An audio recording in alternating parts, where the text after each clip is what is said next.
So I am Jill Filene. I am the Executive Vice President at James Bell Associates, and I am also part of the HARC leadership team. And I'm going to moderate today's panel on partnerships in home visiting research and practice. So previous to or similar to the previous breakout, each presenter will present for about 15 minutes, and then we'll spend the rest of the time in discussion. So our first presenter is Tess Abrahamson Richards.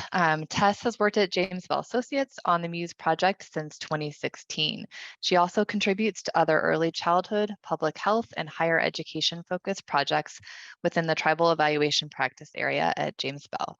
She is passionate about holistic family well-being for Indigenous people during the perinatal and early childhood periods and policy and program implementation that supports that goal. Our second presentation will be by Stephen Pascal and Jess Goldberg. Stephen Pascal is the Director of Home Visiting at the Children's Trust of Massachusetts, which runs the Healthy Families Massachusetts program. And Jess Goldberg is a Research Associate Professor at Tufts University and Co-Director of the Tufts Interdisciplinary Evaluation Research, or TIER. So I'm going to start off by passing it to you, Tess. Great, thanks, Jill. I'll start sharing my screen. Can you hear me okay? Yes, okay, I see nods. Great. Well, let me move my stuff around here. I am excited to be here with you today to share about a process of building a study conceptual model through a participatory community engaged process with tribal home visiting community partners.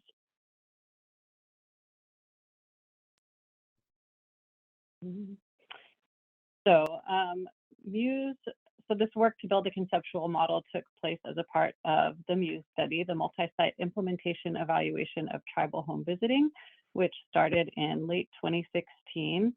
Muse is a mixed methods process study, meaning that we weren't focusing on measuring outcomes so much as measuring the program implementation process and what is associated with successful implementation in the eyes of the programs themselves. It's a multi-site project partnering with 17 tribal home visiting programs throughout the nation and built around a community engaged approach that I'll be talking a lot more about. And it builds on what was learned from the multi-site evaluation of state-funded MCV programs called MyHope, and from individual site-level evaluations that tribal home visiting grantees conducted during their first cycle of funding, starting in 2010. Muse is funded by the Office of Planning, Research, and Evaluation within the Administration for Children and Families, and it's led by our team at James Bell Associates Tribal Evaluation Practice Area in partnership with the Centers for American Indian and Alaska Native Health at the University of Colorado. Muse is a little bit unique in terms of a research study in that it's contract funded, which is a lot different from doing community engaged research through, say, like an NIH grant or another funding mechanism. It's also externally led by our teams at JBA and Cayenne, which is also a little bit uniquely situated from a community-based research standpoint. And its multi-site nature is also a unique aspect in terms of figuring out what will work well across 17 different programs and engaging perspectives from those 17 programs and finding points of agreement and compromise and so forth. I keep getting these pop-ups, let people in that I have to exit out of. Okay. So the overarching goal of Muse is to understand how home visiting is being implemented within American Indian and Alaska Native communities within the United States. Muse has three aims. One, to identify and describe the primary influences shaping tribal home visiting program planning. Two, to identify and describe how home visiting programs are being implemented. And three, to explore what supports home visiting implementation in tribal communities.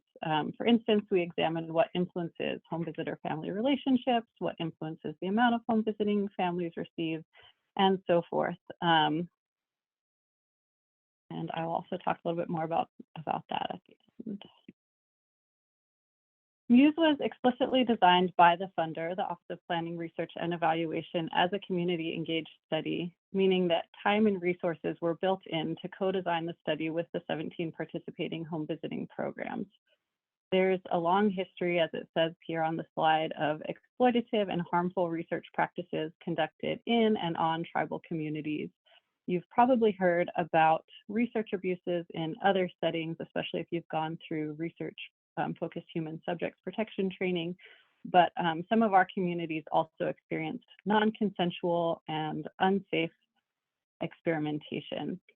And in the context of children and families, we've also experienced centuries of colonial violence that uses family separation and cultural genocide to attempt to eradicate our people and nations. This includes the boarding school era, which you may have learned about or may want to learn about, predatory child welfare practices, and other government and church-led efforts. All of this is really important context for understanding home visiting service delivery, especially state or federal funded home visiting and home visiting research. Power dynamics in funding, in defining what is evidence, and selecting priority outcomes, and in data collection practice are inherently embedded in the research side of things especially.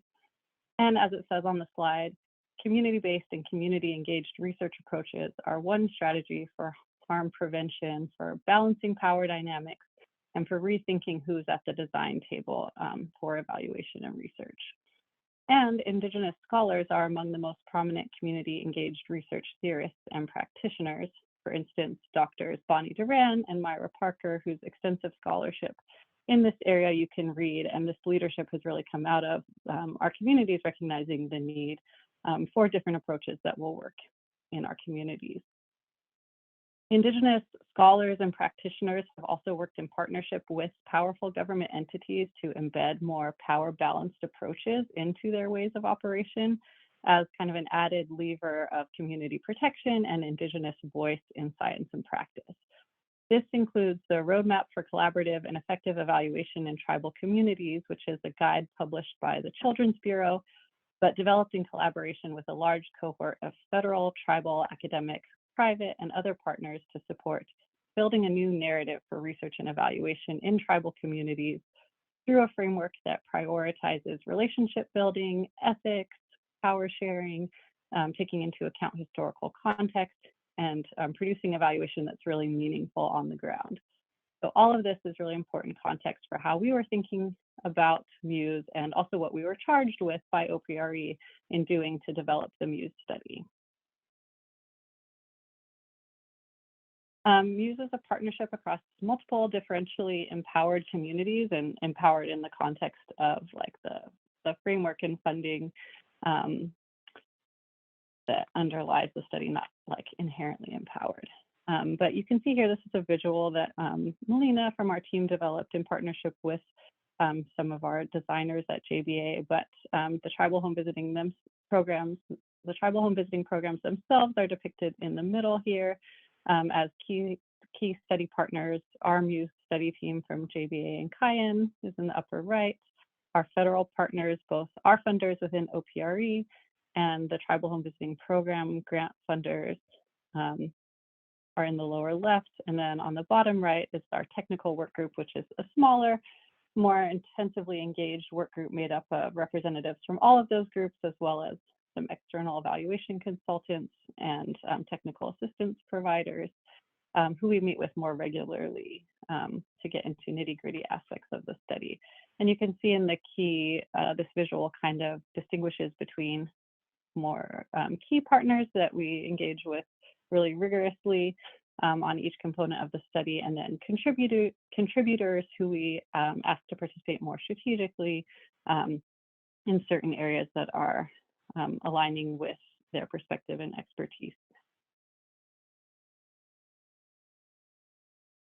So based on the last two slides, in recognition of all of those dynamics and contexts and histories and partnerships that I went over, MUSE started with a guiding set of community engagement principles that are listed here, which were to engage our collaborators or partners early, often, and iteratively throughout the study process, to be transparent about study expectations and constraints, to communicate clearly with all collaborators, provide meaningful opportunities for all collaborator groups to share their perspectives, to incorporate input and communicate updates with collaborators, and to respect tribal sovereignty, which is a legal governance term that you may or may not be familiar, but which is a really important component of our Muse approvals and data collection, data ownership, and things like that within the context of Muse and any tribal research or evaluation project. So how did this engagement actually take place? You can see here a lot of our partners shown, as well as some of the actual mechanisms we used to get folks talking and engaged in each component of the study. We've done a lot of webinars, especially with Tribal Home Visiting Program grantees throughout the study since 2016.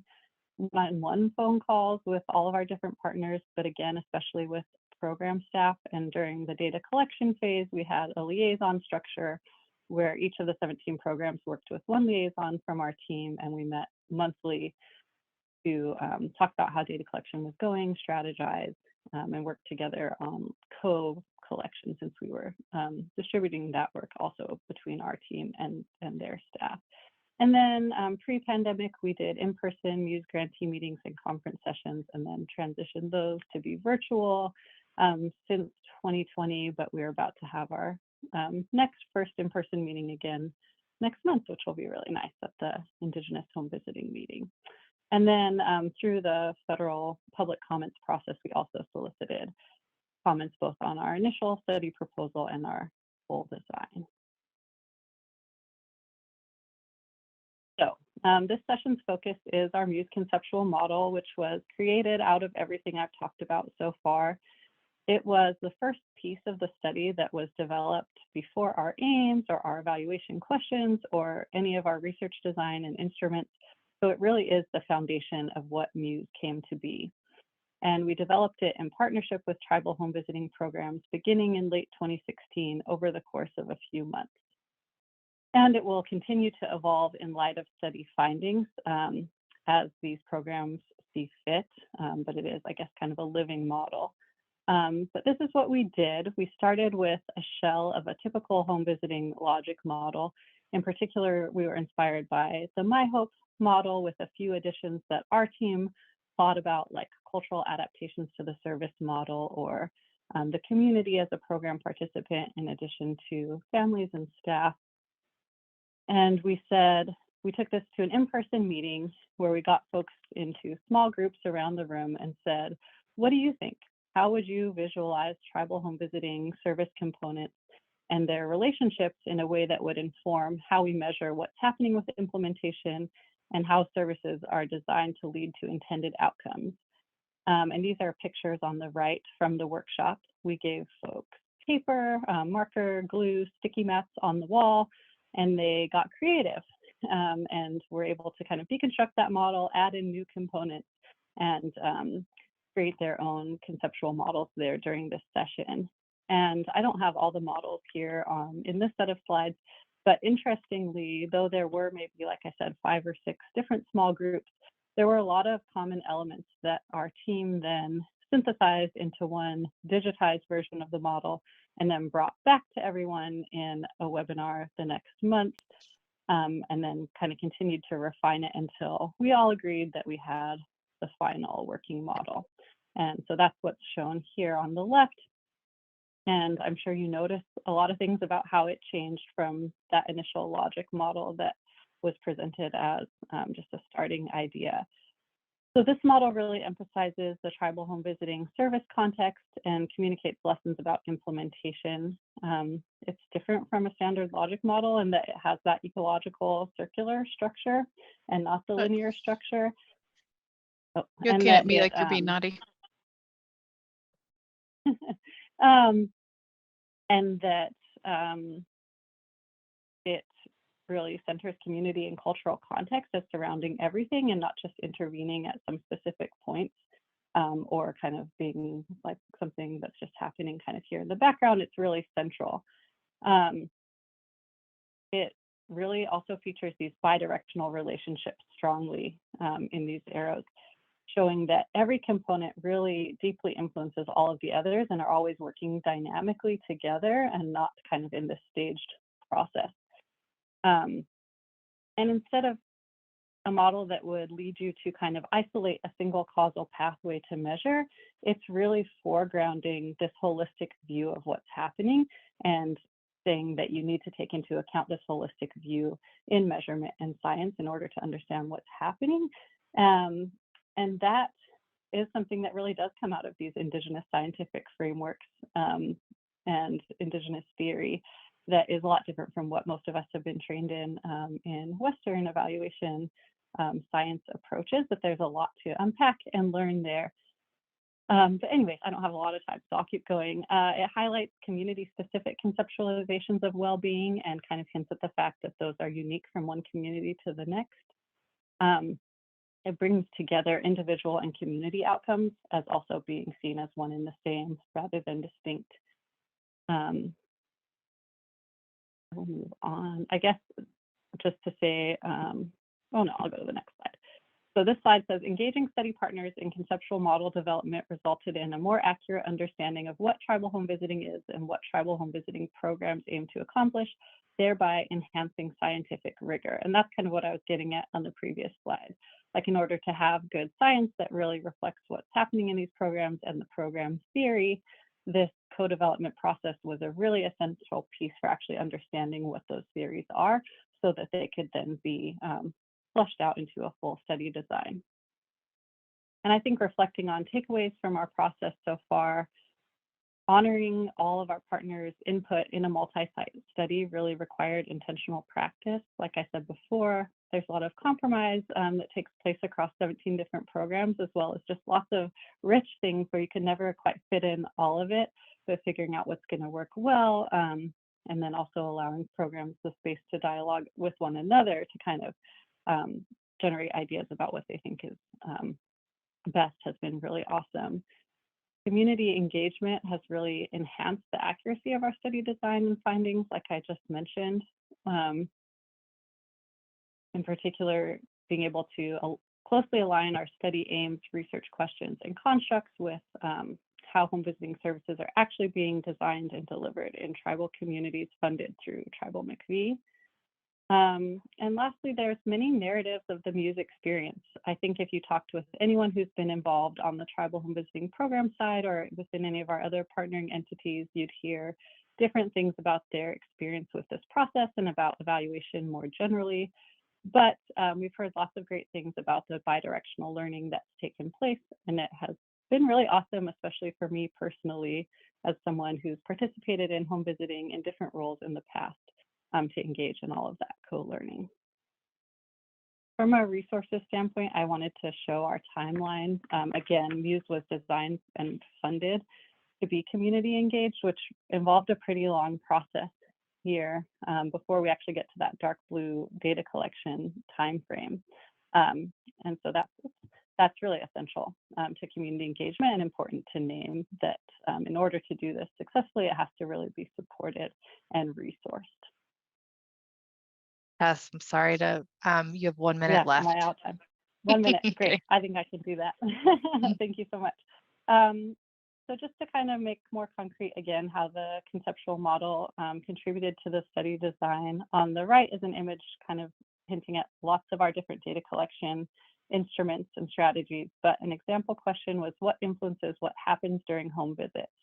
And some typical inputs we might be thinking about might be the model itself, model enhancements that programs are making, family characteristics, and then community characteristics, and then some moderators that come out that are then suggested by our model, or even additional inputs and predictors are relational trust, community context and priorities, cultural alignment of services, and home visitor background, particularly in relation to the community itself.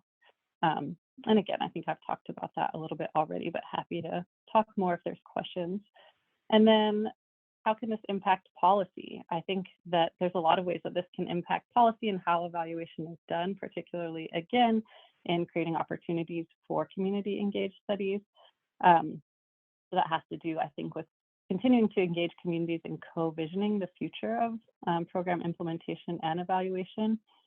And then thinking about this ongoing tension between the continued push towards universalized evidence-based model implementation and community-based program design, and how that ties into those historical conversations I mentioned earlier. And as evaluators, calls us to think about how we can ethically participate in that dialogue to continue building that new narrative as the roadmap for collaborative evaluation calls us to. And I think all of these things are being explored in the next steps of tribal home visiting evaluation and the McPhee Learning Agenda in projects like Circle Home Visiting, future local evaluations, and in integrating across Indigenous and Western methodologies more broadly. Okay, so thank you. I'll stop sharing since I know we have another presentation. Thanks, Tess. And if there are any quick clarifying questions, if you could please just put them in the chat, but I'm going to go ahead and shift us over to Stephen and Jess for our next presentation. Awesome. Okay, thank you. I'm going to share my screen. I practiced this earlier. Am I doing it? Yes. You're doing it. Awesome. I'm doing it. Okay. So today we're going to be talking about a unique partnership between a legal aid and social justice organization and Healthy Families Massachusetts, which is a statewide program for first-time parents under the age of 24. I'm joined here by my colleague, Stephen Pascal, who, as Jill said, is the director of Healthy Families, and we're going to tag team. He's going to start off by introducing the partnership, and then I'm going to talk about our evaluation. Stephen. Yes. Yep. So I just wanted to talk briefly about, the history of Healthy Families Massachusetts and Medical Legal Partnership Boston, who we affectionately refer to as MLPB. And they're an agency that we've partnered with since 2015, and they focused on informing and empowering communities through legal information and rights education to address social determinants of health. And so the approach that they take to the work that they do, they characterize it as preventative legal partnering, which makes a lot of sense to us, being the focus of our work is really focused on prevention. And so through that legal education and problem-solving insight, we hope to foster not only a sense of prevention in the work that we do with families, but also promote health equity. And at the same time, help staff and families advocate for more human-centered systems change. And so MLPB, they team up with programs and, oh, Jess, I wasn't finished before. So sorry, carry on. Okay. With programs and organizations to, better support people and populations to, be able to identify basic legal rights, and then also identify legal risks and legal remedies that families may be facing. Okay, next slide. And so the way that we partner with them in terms of our goals is, one, to strengthen home visitors' ability to detect and meet participants' health-related social needs, so those social determinant of health issues, but then also improve population-level structural drivers of health. So really try to promote systems change. As we mentioned, try to promote more person-centered systems that help families, making sure that those services they receive are strength-based, and then also legal problem-solving strategies that we try to promote within our programs by training staff on how to identify those issues and helping families better understand the challenges they face and advocate for themselves. And so the three strategies that we've taken in doing that is really primarily through training of our home visiting staff, and issues like, an introduction to what social determinants of health are, looking at housing, immigration, child custody, how those issues impact families, and then looking at ongoing consultation with home visiting programs, where we have a legal advisor sitting in on a program to support staff, and then legal triaging of participants, where those legal advisors can help with specific family cases. And I'm going to turn it over to Jess now to talk about the evaluation. Thanks, Stephen. Sorry for the technical difficulties in myself. So we conducted a mixed methods evaluation to learn more about, as you can see on the slide, the broader systems of care that both MLPB and HFM are interfacing with on behalf of the participants, what types of issues home visitors consulted MLPB about, and how the partnership has affected home visitors' work. Approaches to evaluate MLPB, including using data from the program's extremely comprehensive management information system. We love that system, to understand how home visitors were working with MLPB as well as other providers, and then doing a deeper dive into a subsample of participants whose home visitors had had consultations with MLPB. So we coded the home visit text field for those visits. And we also talked with program directors and staff in focus groups and interviews. So it was a lot of data. We only have a couple of minutes, so I'm going to share just a couple selected findings from each of these components, covering the 3 broad aims from the previous slide. And I'm also going to talk super quickly. So first, even though the partnership with MLPB, as Stephen just said, has been going on since 2015, we didn't really have a way of keeping track from the home visitors' perspective how often home visitors were using the information they learned from the lawyer, whose name is Kate. I'll just get to that right now because you'll see it comes up later. How often they were using information they learned from MLPB consultations from Kate to inform their work with participants. So in 2021, the Children's Trust added a field to the home visit record, you can see it right there, that home visitors could check off when that happened. And because we were interested, like I said, in understanding the broader systems of care that the home visiting programs were situated in, we also added fields for DCF, which is what our Child Protective Services Agency is called, early intervention, WIC, Doctor for Parent and Baby, since we know that these are the most common consultations home visitors were having. So we knew that there were a lot of consultations happening, but even we were kind of surprised to see that almost 20% of the home visits that participants had during that 2-year period were informed by a consultation with an outside service provider. And that means that home visitors were consulting with outside providers for half of HFM participants who were enrolled during that 2-year period. So you can see here that 15%, it's 194 participants, had a documented case requiring MLPB consultation. So these are the cases that the home visitor actually documented in the PDS, the MIS. So that's kind of small compared to the other categories you can see, but keep in mind, this is one lawyer, Kate, consulting across all HFM programs in the state about issues, only those issues that rise to the need for these kinds of legal supports. And this is likely an undercount since, as you all know, there's a really steep learning curve anytime you add a new field to a data collection system in a home visiting program. So it'll be interesting to see what the data reveals in the upcoming years. And I should also mention that every person with a consult in one of these other areas was significantly more likely to also have a consult with MLPB. So a lot of cross-system stuff going on here. So we looked at selected demographic and clinical indicators for the participants who had an MLB case compared to the rest of the population. In terms of race, ethnicity, language, there were really no differences. But as you can see in this chart, which only shows significant differences, participants who had an MLPB consultation were doing worse in a number of areas. In fact, the only indicator we looked at that wasn't different across these 2 groups was educational achievement. And even though it's really tiny, I actually want to draw your attention to the uninsured data point. You can see that 6.5% of participants who had an MLPB consultation were uninsured, which across the rest of the country might seem really low, but here in Massachusetts, it is extraordinarily high because we have universal health care. So that's an interesting finding. So like I said, we took a deeper dive into a subsample randomly selected of those folks whose home visitors had consulted with MLPB about their case, and we coded the text fields to see what the topics were about. And as you can see here, the majority of consultations were about housing, for example, fighting an eviction process, Child Protective Services, for example, providing information about a mom's visitation rights, and immigration. An example here would be like helping a parent get documentation or better understand what benefits they're entitled to in the context of public charge.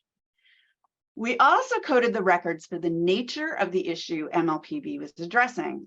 This is a lot to take in. Don't try to read it. I'm going to do a quick orientation for you. So across the top, we have the codes we use to describe the issue type. And those include helping parents get connected to resources, troubleshooting when there's a denial of services, helping navigate the bureaucratic confusion, I like to think of it as obfuscation, that makes it so hard to apply for benefits and services, dealing with an emergent safety situation, and finally, equipping the parent to stand up for themselves when something wasn't right. And these are not mutually exclusive. Many times a topic crosses all of those sort of issue types. So we've color coded. Blue represents the lowest percentages, and moving kind of up through the oranges, and yellow is the highest. And note that these sample sizes are tiny. This is not a quantitative study, and the percentages can be really misleading, but we wanted to show you this chart just to kind of give you a descriptive sense of what was going on. So a couple of highlights. First, you can see that the most oranges are over there in the self-advocacy column at the end. Much of what MLPB does, as Stephen described, is provide parents with the information and resources they need through the home visitor to fight for their own legal rights. And then moving from right to left, you can see that unsurprisingly, the majority of domestic violence cases were about safety. For instance, help to get a restraining order more expediently.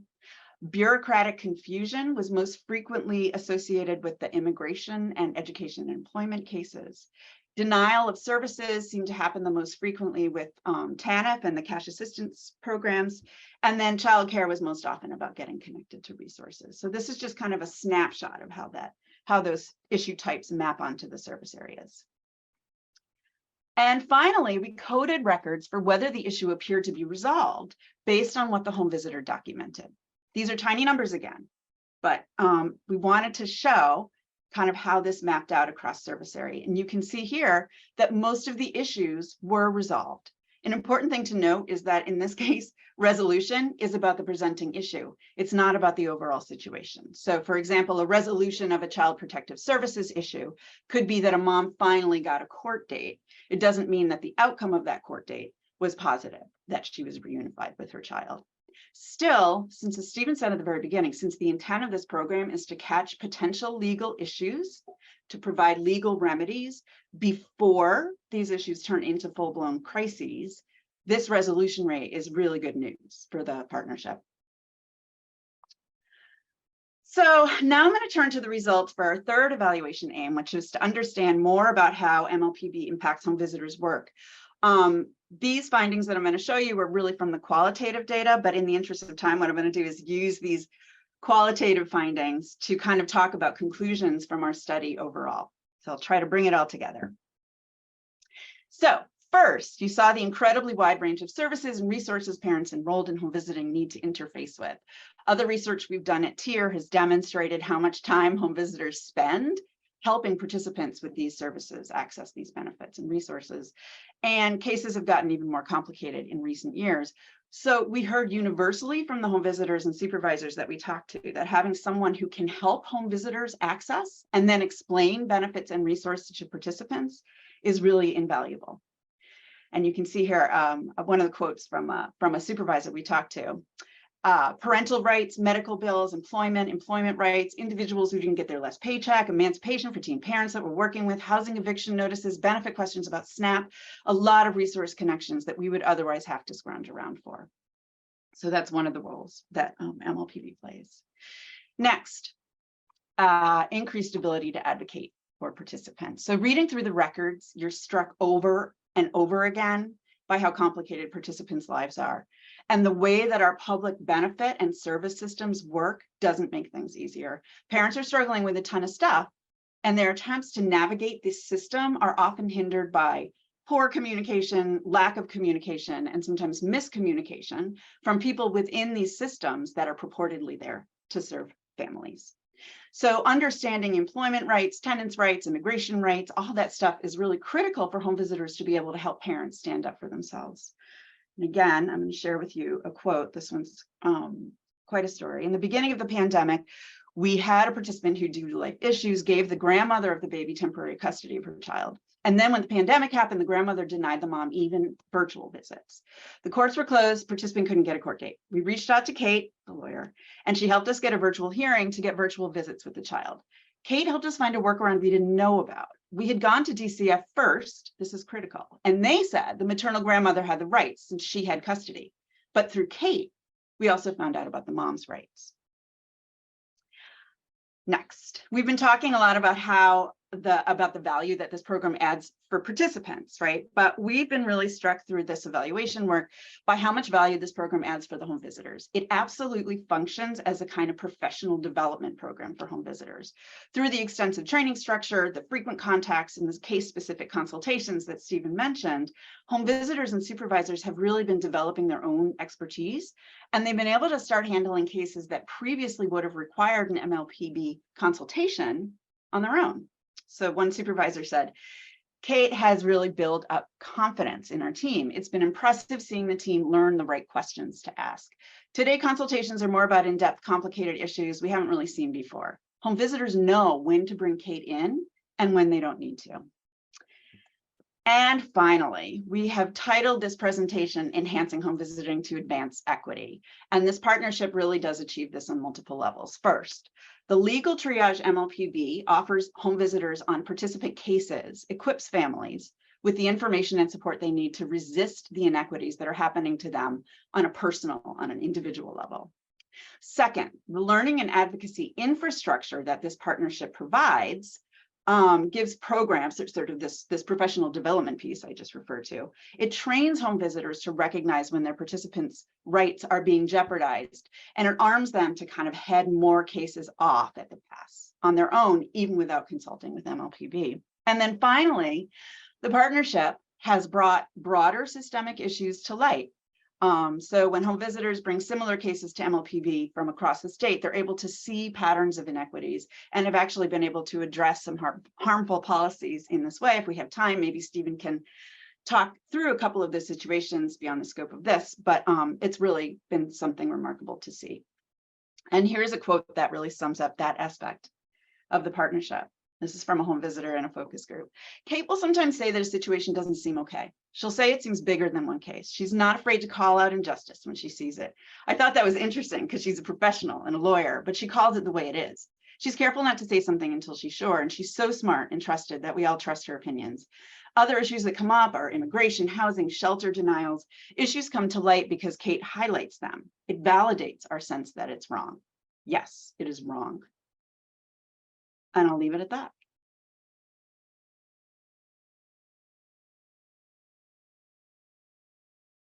Thank you, Jess and Stephen. I am impressed that you got through all those slides in 15 minutes. You can talk quickly. So now we're going to transition into some discussion. So feel free to post any questions you have for our presenters in the chat. And just wanted to start off with a question for you, Tess, which is asking if you can talk a little bit about how the Muse conceptual model was used to develop measurement and analysis plans, and in particular, how your partners were involved in developing both of those. Yeah, absolutely. So the next step after the conceptual model was developing our aims and study questions and kind of refining those in partnership with the programs. And so one of the big pieces around that was thinking about how does our model inform what we might ask differently than how maybe certain constructs are typically been measured in home visiting or what we're finding in the literature. And one big example I can think of is this idea of service quality related to especially dosage, relationships, and content. And grantees really talking about the way that the reciprocal relationships and context in our conceptual model showcase this idea of thinking about looking at successful and effective instead of quality, with the sense that like quality sounded a little bit judgmental, like we would be evaluating like, well, did you do something with quality or not, versus a more strengths-based approach of looking at like what has been successful and effective within this holistic context in our model at supporting these like individual and community level outcomes and in like successful implementation. And so that is embedded in our aims and questions. And then a lot of our implementation measures have to do with like those relational components in the model as well. And then in designing data collection instruments, I think in selecting like the mixed methods approach and kind of really foregrounding some of the qualitative pieces and thinking about asking questions related to each domain as well, but also on the quantitative side in our staff and family surveys, especially. And then, yeah, I guess I'll stop there. There's a lot I could talk about.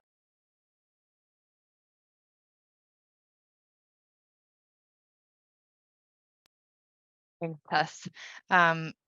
Okay, and another question for you, Stephen and Jess. One of the slides you showed kind of the percentage of participants that interacted with other providers outside of MLPB, which is pretty high. Do you think that that had to do, like it said 50% or something with contact with pediatricians, I think was something like that. Do you think that had anything to do with the period of time of being 2021, or is this something that is generally kind of promoted within the Healthy Families Massachusetts program? Yeah, I'll just briefly respond, and then Stephen, you should add something, but no, I don't think so.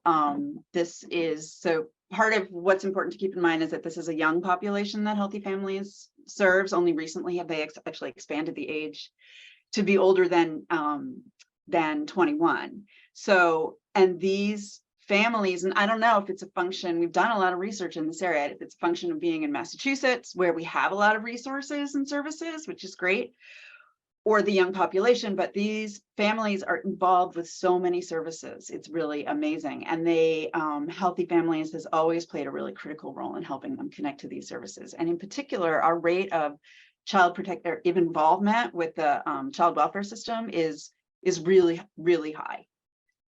So yeah, Stephen.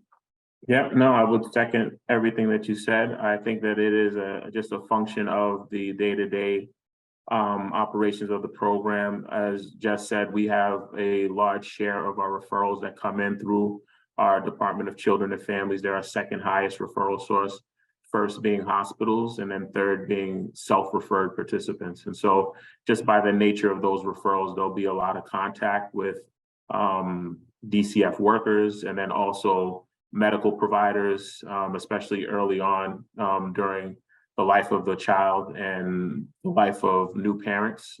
So I think that's just natural that those would be the connections that home visitors would be supporting and documenting. Mm-hmm. Thanks. And then there's a comment on the chat, so keep those coming. It's a question for the two of you again. Wonderful presentation. And could you tell us more about how MLPB has helped groups recognize and address inequities on a systems level? I'm so glad you asked that, Stephen. You know which story I'm thinking. I mean, there's a bunch, but I'm really struck by the, yeah, you know. Well, I'm assuming you're talking about the shelter. Yep. Story. Okay, yeah, so really I think that was the one that was really prominent for us from a systems level, where there was a situation, there was a participant who was in shelter, and this was during COVID, at the height of COVID, and this participant, I believe it was either the participant or their child, were exhibiting symptoms of COVID. They weren't necessarily COVID positive, but as a result of them exhibiting symptoms related to COVID, their shelter placement was in jeopardy. And so the program reached out to MLPB, and MLPB helped to support the program and that participant in navigating that situation to be able to advocate for themselves and assert their rights to be able to remain in shelter. But also, as a result of our agency finding out about this, we were able to inform the agency within our state of this situation, and they were able to look at this as a potential challenge that would be statewide, and then as a result were able to introduce guidelines that were timely to all of their shelters, to all of the administrators of the shelters throughout the state on protocols on how to address situations where shelter participants may be exhibiting symptoms of COVID, but then also force them to think about how do they deal with COVID-19 positive shelter residents. And so we were really happy that we were able not only to address that issue for that particular participant in the program, but also basically get the state to recognize that there was a potential challenge that they needed to address on a systems level. So I don't know, Jess, you want to add anything that I missed to that? No, that's, I mean, yeah, I think it's just so important that these issues that happen at this individual level result in program and policy change. That's what you want. And it's so hard to make that happen. And you can tell I'm not objective about this program. I think it's quite extraordinary.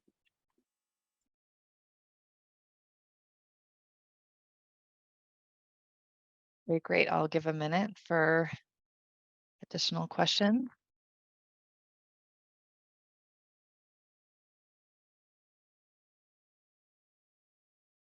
Okay, not seeing any as you're typing.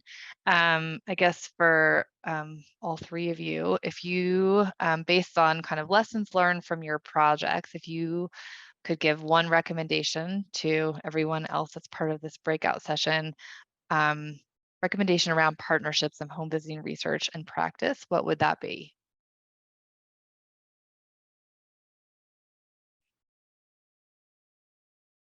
Does you want to go first? Yeah, I think as Stephen, it relates, great. as it relates to our work with MLPB, I think the lesson that we learned in terms of these sorts of partnerships would be start small.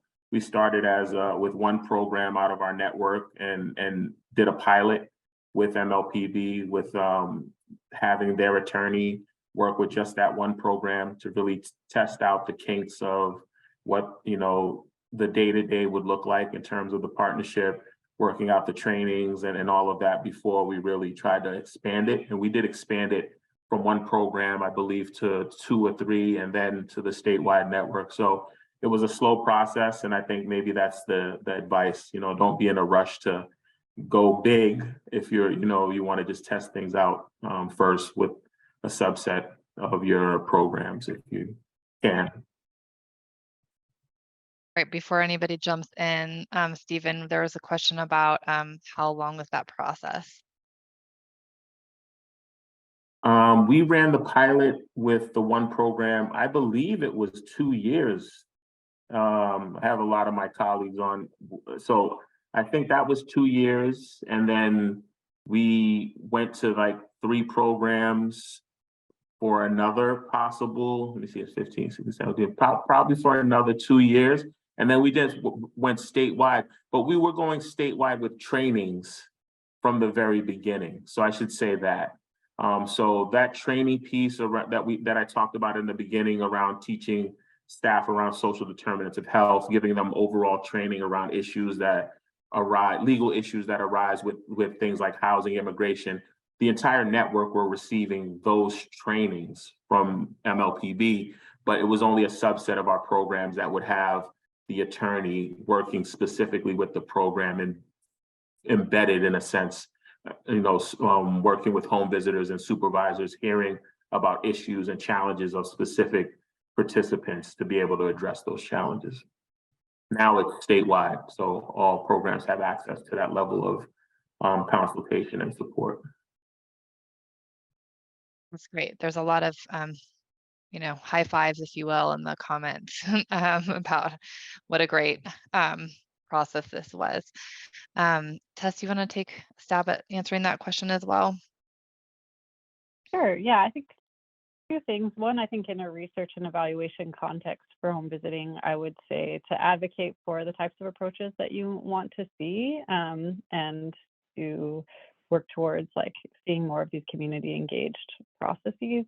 And 2, I would say it's important to really be intentional about mapping out what power dynamics do look like at the beginning and then attending to those throughout the process and how they're being navigated or reinforced or destabilized in line with your goals. I mean, hopefully your goal is not to reinforce existing power dynamics, but you know what I mean. Great, thanks. All right, then we'll end with you, Jess. I don't have any wisdom to add to what Stephen said. I just think that, participants' lives are complicated. Home visiting programs have to do a lot. Oh, I do have something. one quote that I wasn't able to include, but one of the home visitors said, you know what, like what we do is we get resources for families and we do all this stuff. She's like, Kate is for us. Kate is our resource. And I think just having somebody to like hold your hand and educate you and empower you about some of the issues that participants are dealing with, it's like, it's nice to have somebody like that in your corner.